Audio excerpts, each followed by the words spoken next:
So Sujan, you're here for Jim's Cleaning. Can you maybe tell everyone what you were doing prior to coming to training? What was your occupation? So before I was working in aged care, Aged care.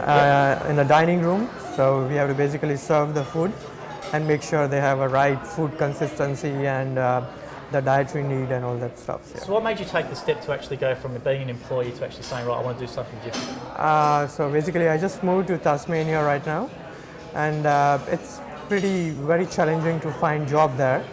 So I thought like I need to start my own business, because if you can't find any job, then so I tried to look around, and gyms was in my mind before also when I was in Sydney. So one of my friends told me about Jim's Cleaning, and what he said was there's a guaranteed pay, and I thought, oh, that's interesting. So I just went to one of the French, actually called the gym, and within a minute they answered my call, and I was able to contact my franchisor, and thereafter he explained me the whole structure of it and how it is, and I thought, yeah, that's pretty good way of doing the business here.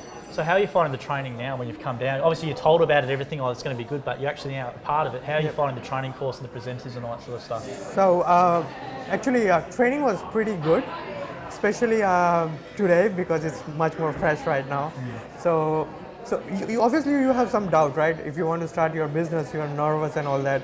So one of the main concern for me was like, okay, because nowadays whenever you buy a stuff, you're gonna search on online, right? And for the product, wherever you find the best price, you're gonna buy that. So I thought, okay, I'm doing my cleaning franchisee. What if they are trying to just get the price, And they might say, okay, we'll call you later, and they might go to somewhere else. But what I learned today was it's not about actually price, but it's about the value, what they actually need, and are you able to give it to them or not. And there was a good example of washing machine comparison, and so if you are able to explain the features, and if you know exactly what they want by asking them question instead of just just come up, okay, what do you want, and that's it. So that was the key thing. And one more thing what I noticed is that in that washing machine example, what I thought means, say if it was a branded name, I think I would go for that. Say if I want a TV and it's some X company and there is some specific company already, you're gonna go for that, even if you're paying a couple of $100 extra. So same I thought, so yeah, if it is a gyms, it's a brand name. So that's, you have a protection, but the main thing I learned is to dig out that value, what the customer is looking. So yeah, that was very, very helpful. And that's a great point what you said, Sujan, because a lot of people, well, we obviously don't teach you to charge on price, as you said. Gyms guys are known in the industry for actually probably charging more, but it's because of that big brand and all the extra value that can provide it. So it's a great point you make. So let's talk about maybe the facilities themselves. Did you expect these facilities to be like this when you came? Yeah. You did, yeah? You were shown a bit about it, Yeah, my friends told me about, the franchisee. They told me that, okay, they're going to be a good place and everything. Yeah, it's pretty good. How are you finding the facilities overall? Yeah, it's good. Yeah, it's good. Cool. Yeah. So were you surprised that Jim actually did training sessions? Obviously, Jim does the first session. Yes. That was really nice. So the way he tried to explain, because the thing is that even before taking a franchisee, to think about to take this franchisee, I actually called some other franchisee as well.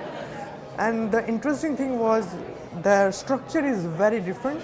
You really don't want to go for it, because they're going to say, oh, we're going to charge you 14%, plus they're going to say that, okay, this is how it is. That's the fixed amount, that if you want to make 4,000, it's going to charge you this much. 5,000 is going to charge you this much. But here it's not like that. It's like it's up to you how you can grow and how much effort you put it in, and the price is not changed. It's still the same, except the lead price. But that's, once you have enough job, I don't think you need any more leads. Yeah, turn them off. Yeah, you can do it. Yeah. So obviously with you, this is just generic training. You have divisional specific training, which would be for cleaning. Yeah. So with the actual, what advice would you have for someone thinking about maybe doing it, who's sort of on the edge? What advice would you give them to maybe take that leap? Why did you take that leap? Well, it's something, as you said, you were looking for a job, but you thought, I want to work for myself. So what advice would you give to someone in that similar position that you were maybe in? So, well, I think a couple of points in that. The first thing if you are going for any franchise, you just look it online. I think probably gyms would be the only one who provides a safety net, a guaranteed income. I don't think any other franchisee provides it. And people have heard a lot about other branded name which has gone flop, because I think minimum a franchisee would cost you like a couple of 250,000, or I don't know, more than that. And if it doesn't work, oh my God. So at least, so this is one good thing. Plus, I think they must come to the training session. I think a lot of questions would be clear, or even you will get more perspective that, okay, you need to make sure that these expenses are also there and you need to work. It's not like it's easy because it's a business. So you need to make sure. So I think the training is very essential. Now, with the training, was it hard for you to book in for the training, or maybe tell people about the process? How did you actually get to come to this training? What was your process behind it? So basically, I think the franchisor told us that you need to attend this training, and after that, you can decide whether you want to sign the agreement or not and all that stuff. So it's pretty good, and they provide So that's really important, Sujan, to point out for people. You didn't have to sign the agreement before you come. They said after you come to the Yes. So right. that's also one of the major advantage of gyms. Yeah. And they don't mind, do the first training and then decide. So it's pretty good. Okay, so do you want to leave any last words or any advice for people maybe thinking about doing it? Well, I would say that if they're thinking about to do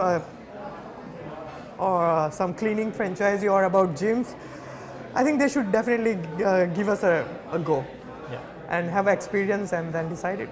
And for me, it was pretty positive. Well, that's great to hear, and thanks for your time, Sujan. Thank you. Appreciate it. Thank you. Yes.